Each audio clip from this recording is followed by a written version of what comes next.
Hello everybody, welcome back to another episode of Dishing with Dush. Now a lot of people assume that because I run a dessert company that I am a complete sweet tooth. Well, it's not completely untrue, but my first true love is soups and sauces when it comes to cooking and eating. So that's what I'm going to do on the show today. We're going to make a soup that is in the French tradition. It's a cream-based soup. It's thick, it's luxurious, it is sinfully, well, I don't know what else to even say about it. You just have to taste it because it is everything you'd want with the soup. But here's the surprise element. It's going to use a lot of local ingredients. The main star of this is ash plantain. And I know people will, but trust me, this is something you want to try out. So let's see how it's done. Right, so although the description will have a recipe for 4 people, I'm going to halve that and make it for 2. The general rule of thumb with this is you get an ash plantain each for each serving. So since I'm making for 2, that'll be 2. And the great thing about ash plantain is it seems like it's always in season. I've never seen a time where I haven't seen it at the supermarket shelves. So if you have a peeler, this makes it so much easier. I couldn't find mine today, so we're just going to use a good old-fashioned knife. Chop off the edges, and you do not want the skin for this one, so peel it completely clean. I mean, wouldn't it be great like bananas if you could just peel ash plantain as well? Unfortunately, no, you have to use a knife, but it doesn't take very long, so no complaints.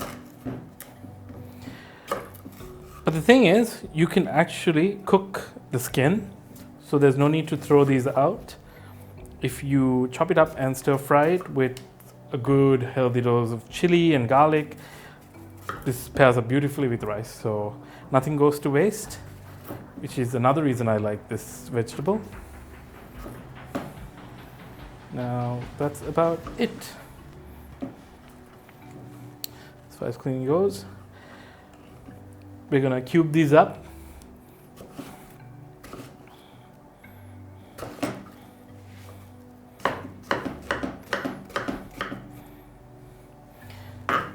And in the meanwhile, I'm going to turn on the heat and pour some oil. Let's say about good 2 to 3 tablespoons, because we are going to fry our ash plantain until it's quite brown and crisp. Because that's when all the flavor is released, and that's also where I think a lot of people get cooking ash plantain wrong, because if you don't fry it, it really is quite bland. So this is really the way to intensify the natural flavors of it.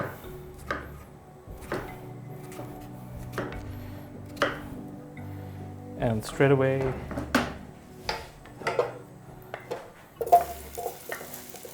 can hear it sizzling. So it's going to be here for a little while. Like I said, we want it to turn quite brown. So what we can do with this time is get our other 2 ingredients, onion and garlic, prepped to go in here. So we'll do like half an onion, which is plenty.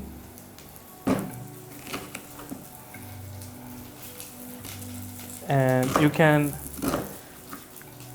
cut it quite chunky, because what we're going to do here is, once the ash plantain is browned, we're going to sweat the onion and the garlic together, not for too long, soften it with some milk, and it's going to go straight in our blender. So you don't need to finely mince it or puree it or anything at this point. So very, very easy so far.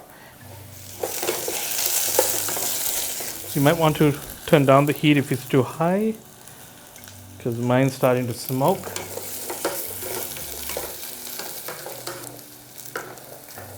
Yeah, so do this over a medium heat. I made the mistake of going full steam ahead with a high flame, which is not ideal, it seems, because it's starting to char a little bit around the edges, but luckily this is a bit forgiving, this recipe. But we are not too far in that we can't reverse this problem. We just need to let it now brown on a lower heat. It's not going to take very long at all. So here we go. Gonna I find this the easiest way to get garlic cleaned up. And again, we can put the cloves in whole because we are going to be mixing everything up in the blender. Thank God for modern technology. Yeah, so let's do about half a clove, half a bulb, so that's about 5 cloves, give or take. And honestly, even the cleanup is not too bad for this dish because you'll just have a dirty like blender attachment and a pot that's dirty, so not too bad at all. So I think this is brown enough for our purpose. So now it's time for the garlic and the onion. I have one stray garlic that ran away. That's okay. We'll make do with the 4. Now you don't want to caramelize your onions or burn your garlic. Just sweat it out. So as soon as you start to smell it, that's time to add the milk.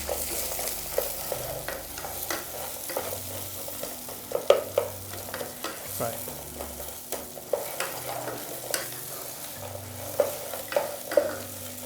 So, time for our splash of milk.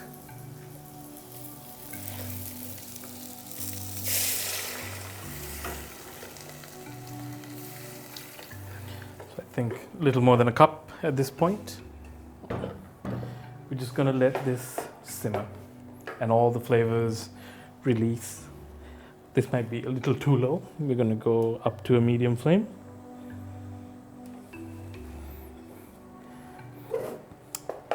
And now we wait.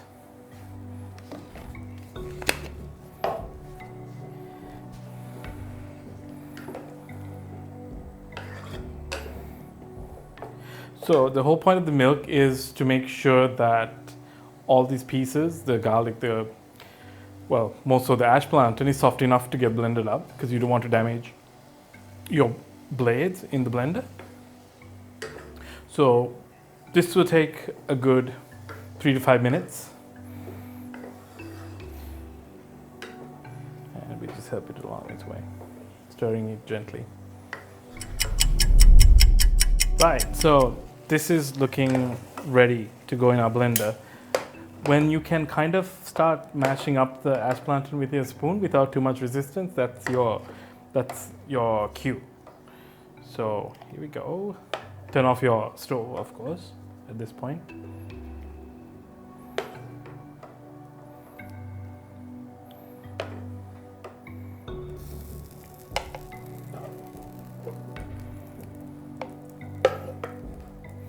And yeah, make sure you get everything in.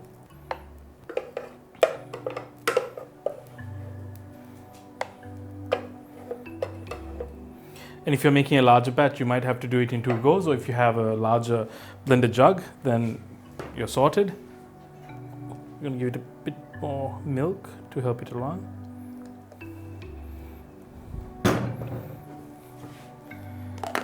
We just now need to puree this.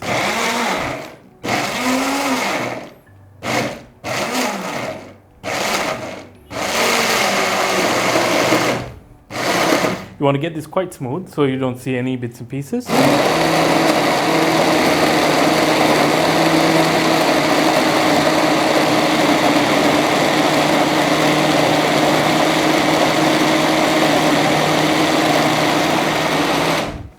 And that looks good.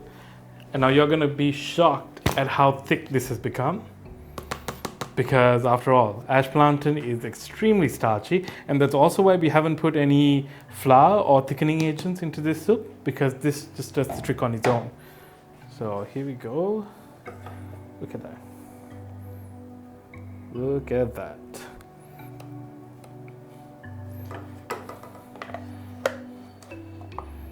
Make sure you get everything out.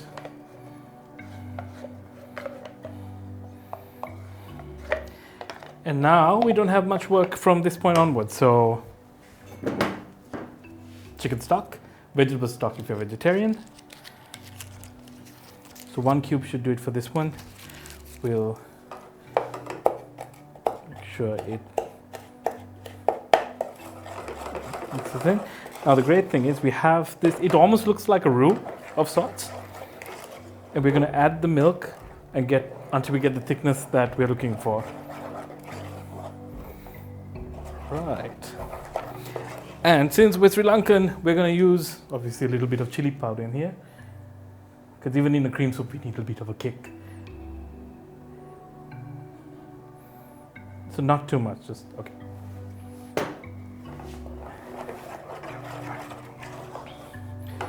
Just so it tingles on your palate. Right, so we did all of that without the flame. We're going to turn it back on, but before you do that, make sure your milk is close by.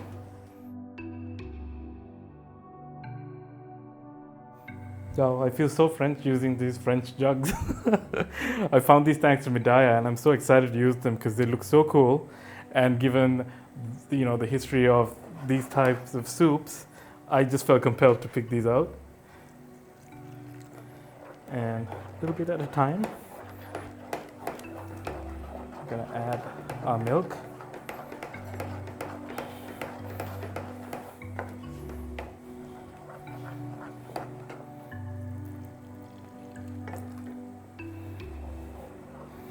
So we're going to salt this soup right at the end because we do have the chicken stuck in there, so we don't want to oversalt it. Just don't start, salting everything before it's done. Do it right at the end.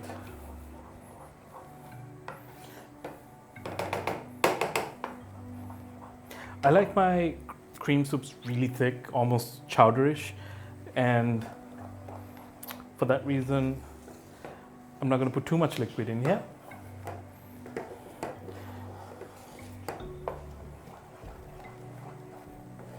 And go. Yeah. So now you can finish this off on a lower heat because you don't need it to boil.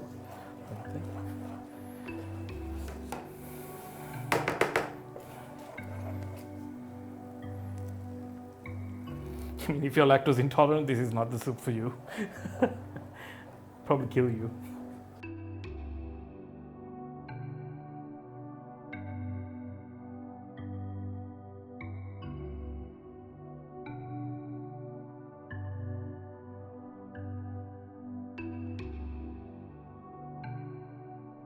So this is looking almost done. We just need to finish it off with some heavy cream.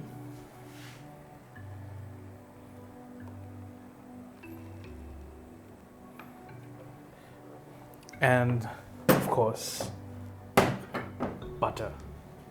Everything tastes better with butter. So a good tablespoon. Not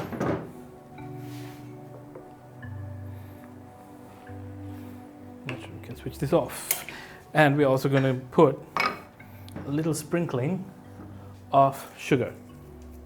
That's really going to open up all the flavors.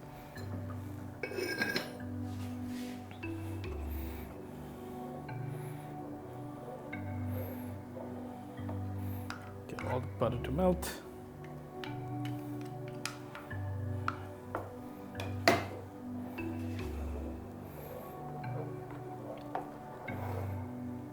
Now this is a beautiful tasting soup, but the problem is it looks extremely bland because it just looks white.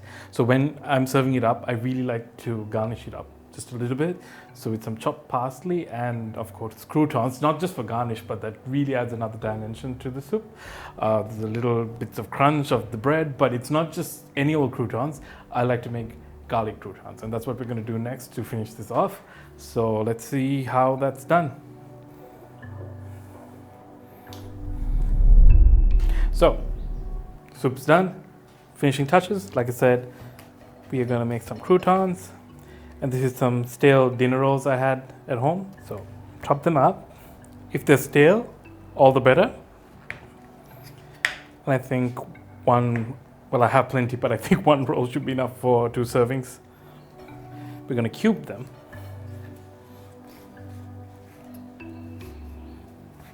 And remember, they're going to shrink quite a bit when we are frying them. So what's going to happen now is they're going to swim in some butter until they crisp up. medium flame. And a ton of butter. Trust me, you're gonna need that much butter because the bread, the moment it hits the pan, is gonna soak all of that fat in. And you can do it right now.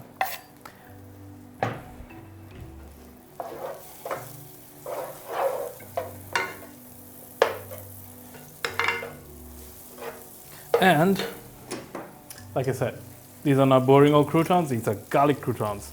So I'm going to use about a clove or two to really kick this up to the next level. I hate getting my hands smelly with like the oils from the garlic. So this is a godsend. I love this mincer. You can get it probably on eBay.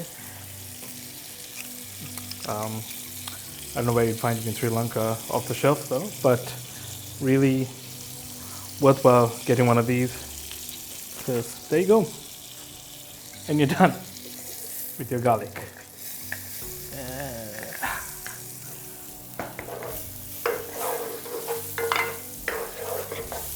And while this is frying up, I am going to chop up some parsley. Give it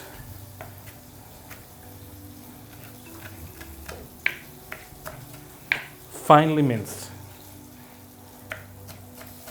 This is really not for taste, it's more just to add a little pop of color. Don't take your eyes off the croutons for too long because they can burn pretty fast.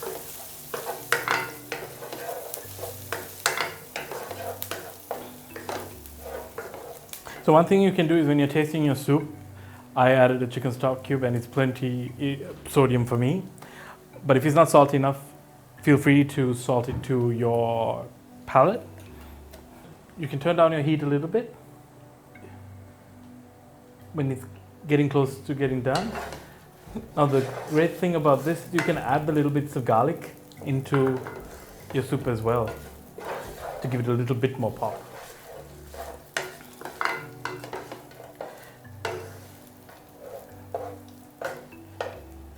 And what you can do when it's done is kind of push all your bread into one corner and just let all the fat seep out, all the excess fat. Turn it off, let it sit for a little bit, and even though it doesn't look crispy now, it'll start to get extremely crunchy as it sits. So carry on chopping.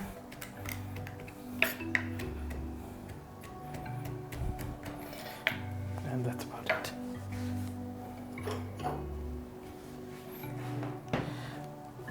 Well, I said for two, right? So let's see if we did manage to get. Oh yeah. And this is enough soup to make a meal out of.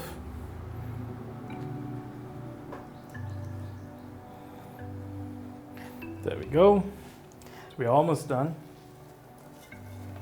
Just finish it off with some croutons and garlic.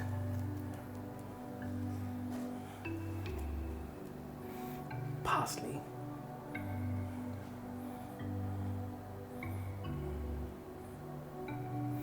And a little drizzle of heavy cream.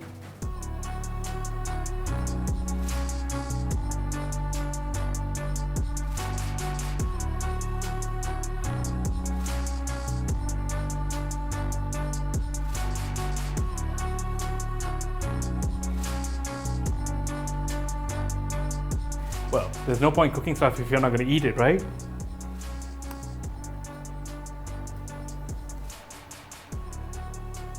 Bloody hell. I completely forgot how amazing that is. I kid you not. Do yourself a favor. Try this recipe out at home. I'm not honestly doing this for the camera. This is unbelievable.